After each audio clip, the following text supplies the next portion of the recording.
On January 1st, 1995, Sega was riding high as the #1 video game company in America. The Genesis had won 4 Christmas seasons in a row against the Super NES. But times were changing, as 16-bit would soon fade away. The key to success was Sonic the Hedgehog. But in 1995, Sega put the blue blur on the bench and went with a different course. Did it work? This is the story of Sega in 1995, the year of no Sonic. Sega!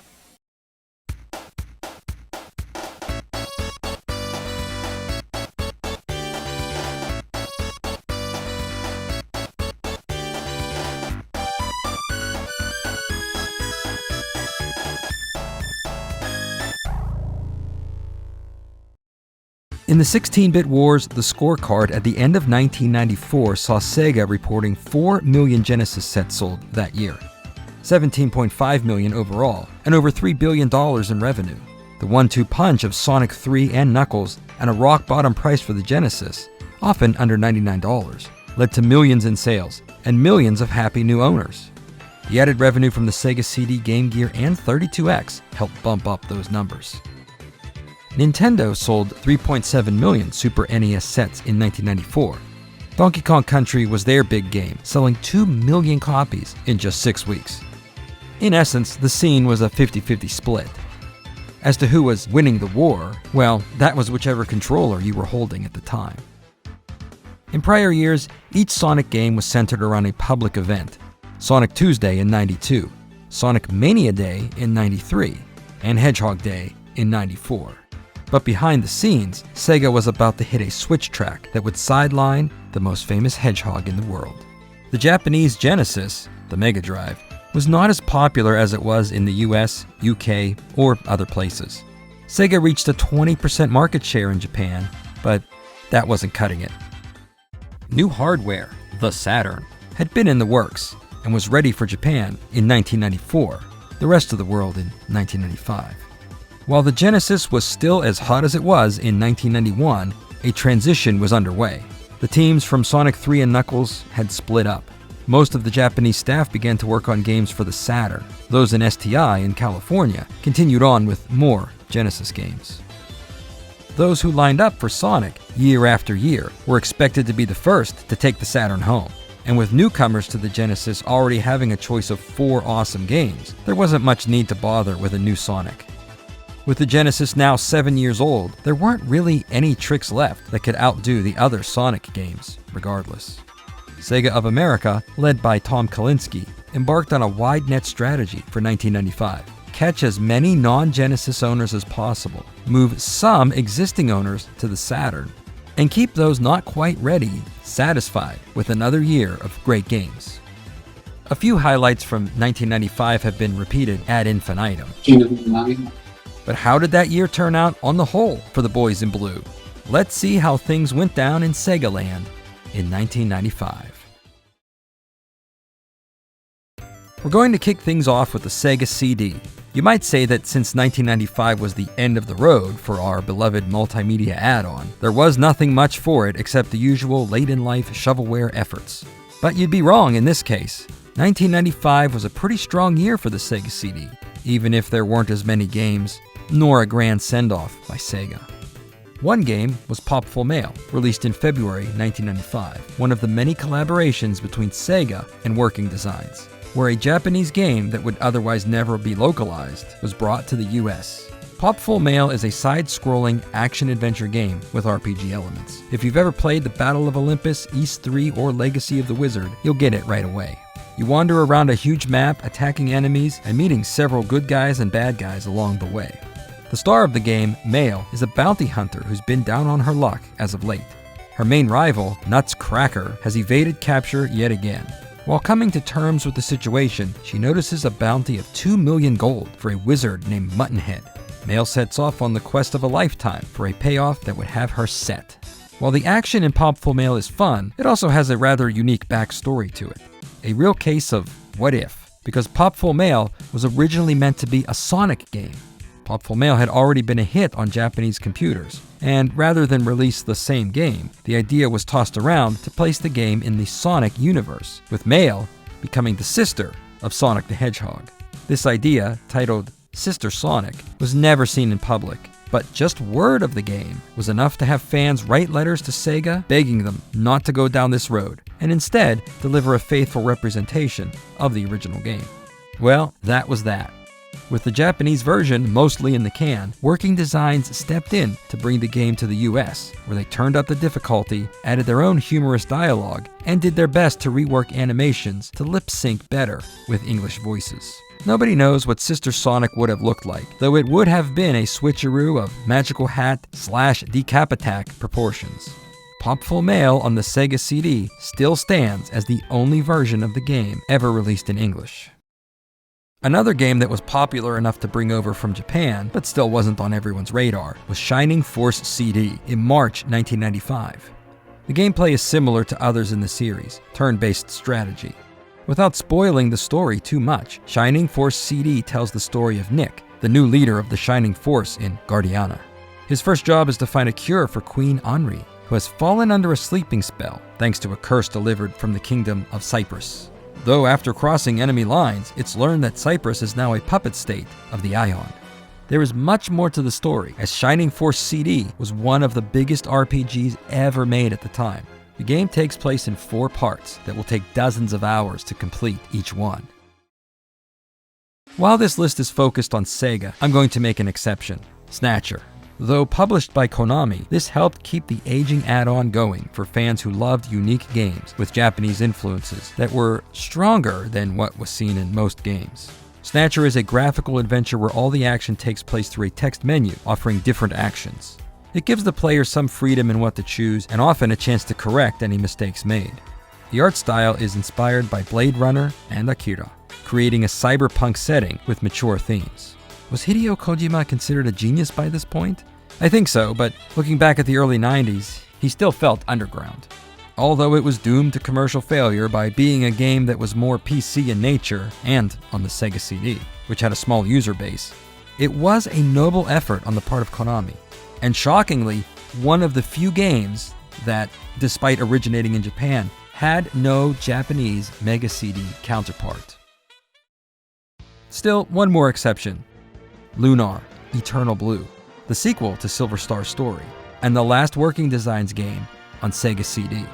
1,000 years after the original installment, young hero and his baby dragon Ruby discover a large gem, the Dragon's Eye.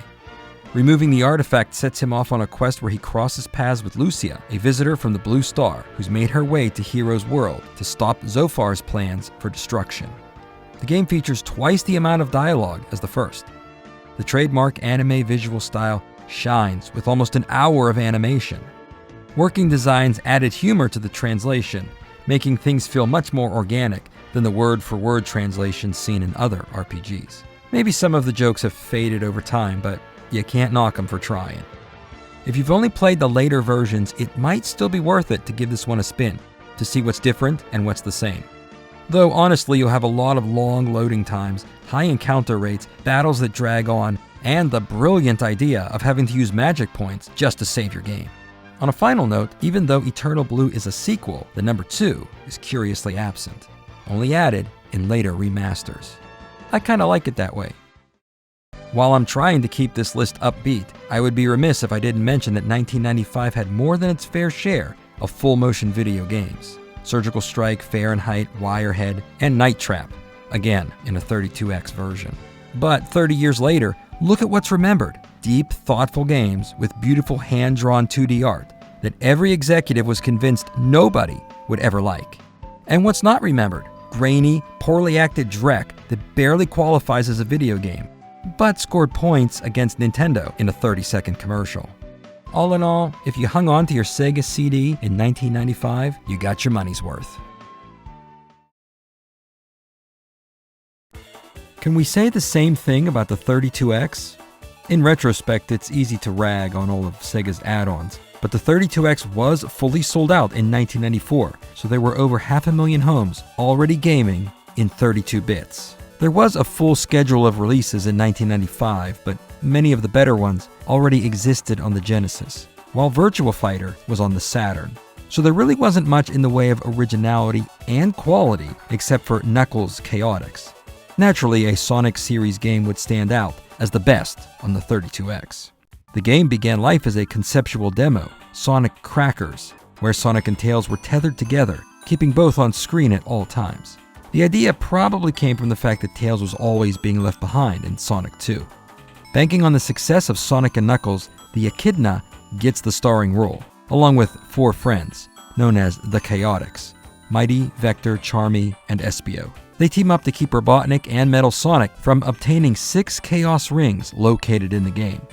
Chronologically, the game takes place after Sonic and Knuckles, although there are some discrepancies between the US and Japanese versions. In the American version, the island is a theme park that Knuckles is hired to protect. The Emerald here keeps the lights on in the park. Who writes this stuff? The Japanese version sounds a little nicer and is official canon. The island mysteriously opened up after Sonic and Knuckles. The 6 Chaos Rings that need to be found here are created by the power of the Master Emerald, which Robotnik has been in hot pursuit of, and is the focal point in later Sonic games. The Ring Link system means that 2 characters are always together. More often than not, this slows the game down, as you're often dragging the other character along with you. 2 people can play simultaneously, but that affects gameplay. Notably, in losing all of your rings if either human-controlled player is hit, versus only one with a computer-controlled player. There just isn't a way to properly have 2 players in a Sonic game without changing it to the point that it isn't Sonic anymore. You start off with Knuckles and 1 random partner, but can eventually unlock other characters. Each one has different abilities that can help you climb walls, fly over areas, or speed up. The zones are not linear. A crane catcher game chooses them for you. It adds some unpredictability, but is mostly frustrating. The graphics really stand out and show why having Chaotix on the 32X was a good choice. The game is a lot brighter and more colorful than Sonic 3. Objects are scaling everywhere. Backgrounds are very active. It looks like some of the stages in Sonic CD, and with good reason, as some of the staff from that game were involved here, though not everybody. The bonus stages feature amazing 3D graphics that scale and rotate. They're like tunnels from Sonic 2, only much more advanced. Unlike all of Sonic's games, Knuckles Chaotix received almost no promotion. It was scheduled for release in May 1995, expected to pick up steam in the summer, and then step into the background as the Saturn took over. But the Saturn was moved up to May, ruining all plans to have a marquee product stand on its own. There truly wasn't anything for the 32X to do at this point but to finish the games it had in the pipeline and disappear. Still, to this day, Knuckles Chaotix has not been featured on any Sonic compilation. The only way to play is on a real 32X. Or, you know, emulation. Did I say 1995 was the year of no Sonic? Well, I lied. Oops, sorry. The Blue Blur did make some appearances that year, but they were all confined to the Game Gear, and they weren't promoted in any meaningful way. I mean, do you remember any of this being blasted across TV with the fervor of years gone by? But in November 1995, 3 games hit the store shelves ready to go. Sonic Labyrinth on the Game Gear isn't a traditional Sonic game, but it tries to fit a different playstyle into something that resembles the Sonic universe. Robotnik has a new invention, the slow-down boots, that make whoever wears them incapable of running. Sonic, while waking up from a nap, inadvertently puts on these boots and is stuck in a permanent slow state. That means he can't run. The only way to get the boots off is to collect the Chaos Emeralds Robotnik has hidden in his giant labyrinth. The game is set in stages, with an isometric 3D perspective. In each stage, Sonic must look for keys that unlock the gateway at the goal to move on to the next area. Enemies stand in the way, of course, but there are also bumpers and conveyor belts that toss you around. Sonic's main attack is the spin dash. You can also find some power-ups, including extra speed. Wouldn't that make Sonic only normally fast? There were 16 stages in all, 4 zones with 4 acts each. Sonic Labyrinth is like a mix of Sonic Spinball and Marble Madness. It may look awfully familiar to a game that came just 1 year later, Sonic 3D Blast. It would have made more sense to hold this game until the next year to align with 3D Blast on the Genesis and Saturn. Instead, a different game, simply Sonic Blast, took the Game Gear slot, and, well, it just didn't mesh. The thing about racing games is that after Super Mario Kart, every non-realistic racer, good or bad, gets labeled a Mario Kart clone. And with Sonic Drift 2, you can basically say that. Sonic, Tails, Knuckles, Robotnik, Amy, Metal Sonic, and Fang the Sniper race on 18 different tracks, based on many locations from Sonic 2 and 3. The course and your position are shown on the top part of the screen, which takes up half the display. Space is at a premium, but it does give the gameplay an almost widescreen point of view. Each racer has a special ability earned by picking up 2 rings on the track. For Sonic, that's a speed boost. Tails can jump. Amy slows everyone down.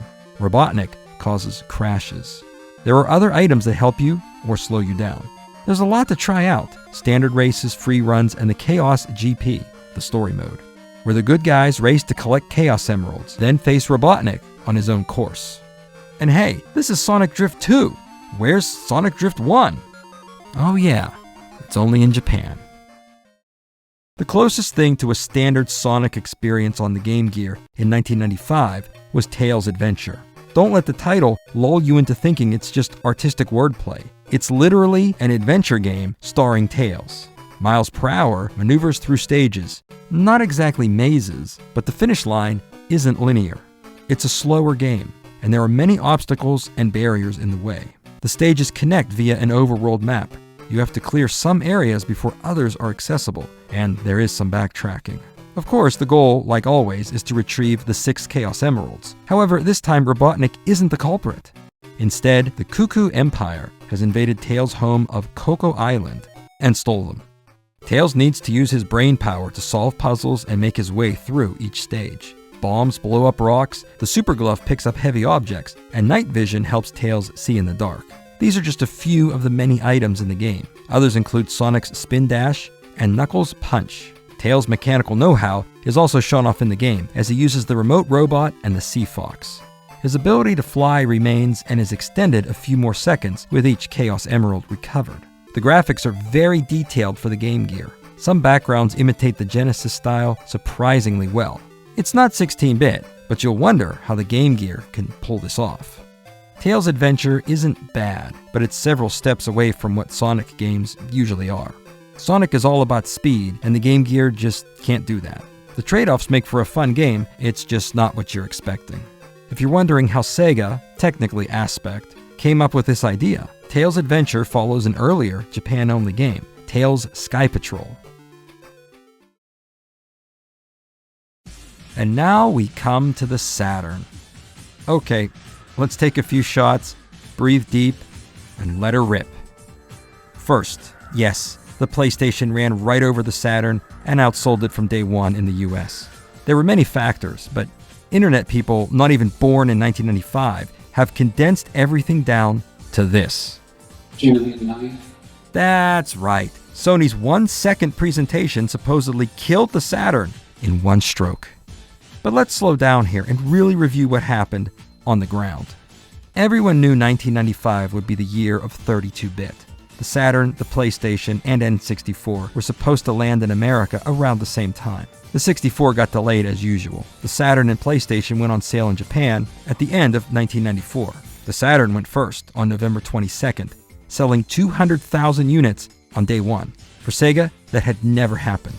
The PlayStation also sold out on its first day, December 3rd, moving 100,000 units. But a second shipment of Saturns were released on that same day, selling 170,000. Sega was ahead in Japan for the first time ever. Sega in America was planning Saturnday for September 2nd, 1995. The PlayStation would come a week later on September 9th. Honestly, who went first barely mattered. But the hot streak in Japan led Sega management to speed things up in America. I'm sure you've heard the story 99 million times by now, but everything came to a head at the very first E3 Expo, an event where the gaming industry put their differences aside and got together to have something outside of the Consumer Electronics Show, just for themselves. Sega of America President and CEO Tom Kalinske gave a presentation outlining the Saturn, its games, and price point. $399. But then, shocked the room. The Saturn was on sale right now. No waiting for September. Yeah, but let's put on the brakes right here, Hoss. First, the E3 presentations were industry only. There weren't any fans in attendance. One guy, I don't know who, set up a VHS camcorder and let it run. It was never meant to be seen by anyone. I mean, look at it. The actual news of E3 didn't come out for a month. There were short write-ups and a few photos. The news was accurate, but without a constant replay button. You just read a few short paragraphs, said, "Oh, okay," and moved on with your life. Then, let's go to the stores, which now had the Saturn. They were always sold out. I personally never saw one for sale in the summer of 1995. Some of the games were there, but not the hardware. Thousands of people were walking into stores, paying $3.99 plus tax, and walking out with a Saturn. They didn't just sit there unsold, while the world waited for September to get a PlayStation for $100 less. Maybe you were too poor to afford that, and I know I was, but that's not everybody. The Saturn was also only sold in 4 stores: Toys R Us, Babbage's, Elbow, and Software, etc. You had to go out of your way to find them, and people did, to get the first Saturn. Yeah, KB Toys was upset and never sold Sega games again, duly noted. On the other side of the coin, Sega could not manufacture enough to stockpile the Saturn and have it ready to move. Maybe a limited release was a smart idea, rather than having every retail chain not having any hardware to sell, instead of just 4. The total number of Saturns sold from May 11th to September 8th were about 60,000. Yeah, the PlayStation was $299 and the Saturn $399. Except, 1, the PlayStation wasn't on sale in May, and 2, when the PlayStation went on sale, Sega cut the price of the Saturn to $299, so none of that stuff ever actually mattered. When September 2nd came around, the Saturn started appearing in other stores. More games were coming out, including Virtua Fighter 2, Virtua Cop, Clockwork Knight 2, and third-party titles. During the Christmas holiday season, the Saturn was actually a better value than the PlayStation, by having 3 free games included, a promotion that ran off and on nearly the entire lifespan of the Saturn. A great deal, but often a sign of trouble, since the competition is selling at the same price without the games. I doubt the E3 announcement, that no one actually saw live, and soon forgot after reading about it, really made any difference. The truth is, Sony simply wanted it more, and had tons more money to put up to get it done. They seized the zeitgeist. PlayStation ads basically mimicked older Genesis ads. The Saturn, having a surprise release, had no choice but to repackage industry demo reels as TV commercials. They were weird, but the public was never meant to see them. Standard ads were ready by September, but those had lost their edge. However, this is only half the answer. The Saturn wasn't a breakout success because America did not have the interest in Virtua Fighter like Japan did. In 1994, that was the game in Japan. People were more than happy to pay what equaled $500 US just to have the game at home.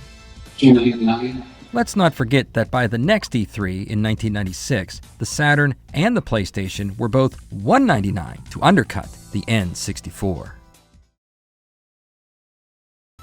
Let's move on to the big moneymaker, the Sega Genesis. Here's some of the best Sega put out in 1995. It all started with the long-awaited Phantasy Star 4 finally making its way to America.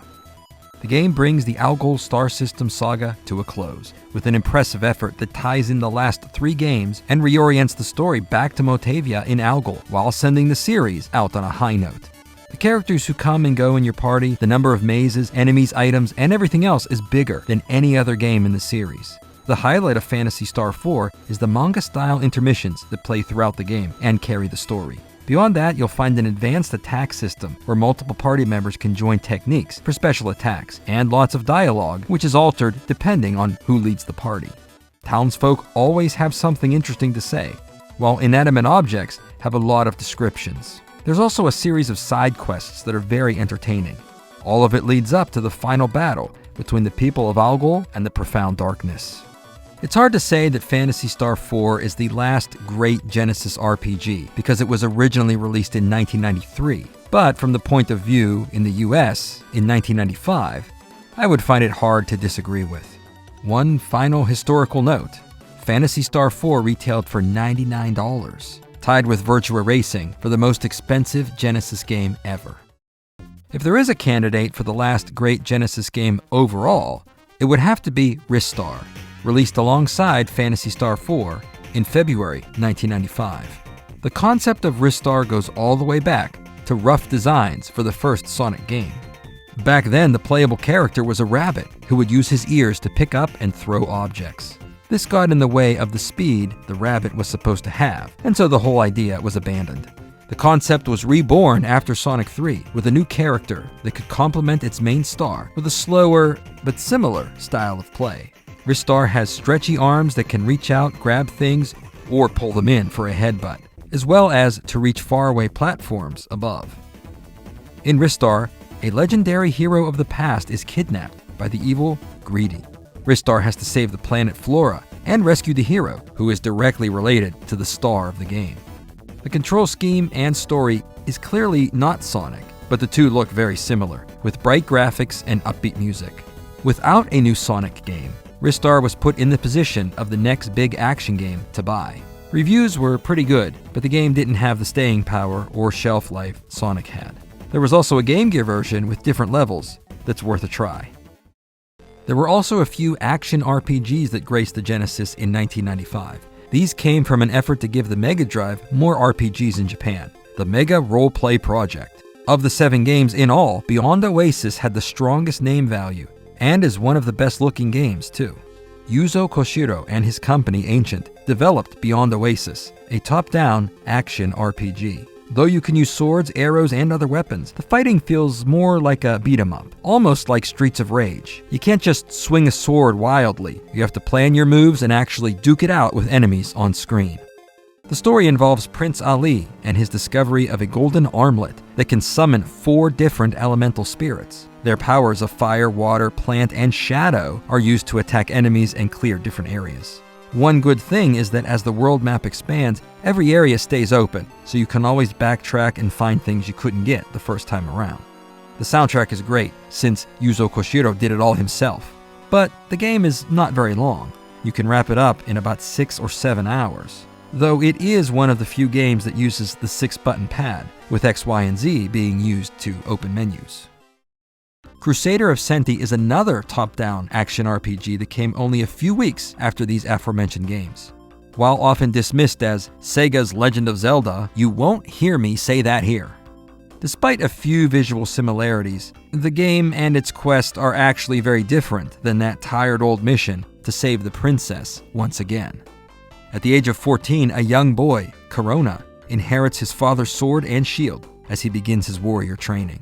After Corona speaks with a fortune teller, he finds that he can no longer communicate with humans, but can understand and be understood by animals. With this newfound ability, he befriends many animals and gains a new perspective on life, based on their tales of how humans have often mistreated them. About halfway through the game, Corona can speak to humans again, and sets out to make a world that benefits humans and animals. The 8-way directional movement is very smooth, and you can use the map to jump quickly to locations. There are no long strings of text, and not much drags the pace down. The animal friends you meet along the way give you power-ups. You can have 2 friends at a time and mix and match abilities. Crusader of Senti ranks right up there with Phantasy Star 4. They aren't the same game, but have the same level of effort and care put into them, as you can clearly see. This was published by Sega in Japan, but Atlas in the US. So technically it's not a Sega game, except Sega commissioned the developer Nextech to make the game as part of the aforementioned Mega Roleplay project. And now Sega owns Atlas, so does any of these points even matter anymore? After Sonic and Knuckles, the American team from STI worked on their last great Genesis game, Comic Zone. Sketch Turner is your regular, mild-mannered comic book artist, who one day is suddenly transformed into a world of his own creation, the Comic Zone. How did he even get here? Mortis, a supervillain Sketch himself created, brought him here. The game plays just like your standard 90s beat-em-up, except that each leg of the journey is a panel in a page of the comic book. The graphics are amazing, with a hand-drawn style that looks exactly like a comic should, even the speech bubbles and lettering. STI consulted with veteran comic artists to apply artistic and pacing techniques from real comics to the game. Very experimental and daring at the time, and the gamble paid off with a great-looking game. The music is amazing as well, with Howard Drawson, the composer of Sonic & Knuckles, providing the hard rock soundtrack. The bass sounds as real as any live performance. Howard also provides the voice of Sketch and a few other characters. How could the Genesis pull off all this stuff? I thought only the Super NES had a good sound chip. There are a few drawbacks to Comix Zone, namely the difficulty. You get only one life, and the health bar goes pretty quickly. Special attacks also drain the power meter. You literally rip apart the scenery, so that's pretty creative, but using it at all means you're going to have to basically do a perfect run of the game. The battles aren't easy in beat-em-ups in general. You always slowly lose health over time, so yeah, just dig out your Game Genie. But there was still one more game that tried to outdo even this, Vector Man. You have to be honest and admit that Donkey Kong Country changed the remaining years of 2D gaming. Pre-rendered graphics made the older pixel art style look very dated. Vector Man was Sega's response to Donkey Kong Country. Sega commissioned Blue Sky Software to deliver a game on the Genesis that was fully computer rendered and offered fast platforming action. However, unlike the bright and lush jungle of Donkey Kong, Vector Man is dark and dirty. In the year 2049, humans have abandoned Earth after polluting the environment. Robots have been left behind to clean up, Orbots. One of them, Raster, has hardwired a nuclear bomb to himself, is renamed Warhead, and declares himself King of the Earth. Vector Man, a subordinate Orbot, steps up to the challenge of not only cleaning up Earth, but freeing it. The action in this game is fast, like you'd expect a Genesis game to be. An on-screen timer helps keep things moving too. It's run and gun, like Gunstar Heroes and Contra Hardcore.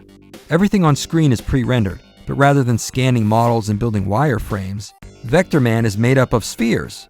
The action on screen is pretty tight, but it's a miracle there's no slowdown when you consider all the objects in motion at once. The game has some interesting tells that it came straight out of 1995.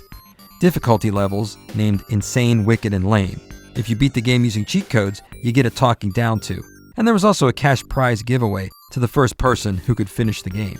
When you reached the ending, a telephone number showed on screen for you to call and see if you were truly first. The prize, $25,000, was claimed by a 12-year-old boy from New Mexico. A soundtrack CD featuring remixes of stage themes was also included for a limited time. It all led to Vector Man being the best-selling Genesis game of 1995, selling 500,000 copies in just 2 months. This led to a sequel the next year. Both of them would be moved to pack-in status eventually, standing as the last Genesis hardware configurations that weren't the bare-bones core system. If you still had money to burn, there was more. Sega had a new online service, the Sega Channel. For $13 a month, Genesis owners could download dozens of complete games. On the Sega Channel, there were several games that you could not buy in stores. Mega Man, The Wily Wars, and Pulse Man were two of the best. Of course, this all banked on if you were lucky enough to live where the cable company supported the Sega Channel. Not everyone was. I wasn't. The Genesis was shrunk down and made portable with the Genesis Nomad. At $179, it was a luxury item, but was worth the money considering you could take all that 16-bit action on the go for the first time. So while most look back at 1995 as the start of 32-bit, if you only focus on the next generation, you missed out on one of the best years Sega ever had. That's everything from 1995. Looking back, it's clear the effort wasn't focused. The Saturn was pushed into the spotlight ahead of time. The Genesis was promoted in general terms. There was something for everyone, but 1995 lacked that singular focal point like Sonic used to provide. Here's the final scorecard. Sega sold 1.97 million Genesis sets in 1995. If you include the Nomad, the number rises to over 2 million. They also sold 500,000 32Xs and Sega CDs combined. The total number of Genesis owners in the US now stood at 19.5 million. The Super NES sold 1.74 million sets in 1995. The lifetime total was just over 18 million. For the 5th year in a row, the Genesis beat the Super NES. However, the Sony PlayStation beat the Saturn, about 650,000 to 240. The overall share of the gaming market still had Sega on top. It was the last time Sega held a majority share of the game market. As an aside, 1995 was the lowest point for video game sales overall since the late 80s. Sega posted $1.7 billion in revenue that year, and Nintendo $1.4 billion. But 2 years earlier, Sega had $3.6 billion in revenue, a decline of almost $2 billion. As the calendar turned to 1996, 16-bit still had some life left in it. 32-bit was about to take off and fly freely. And Sega would call back its biggest star to save the day when they needed it most.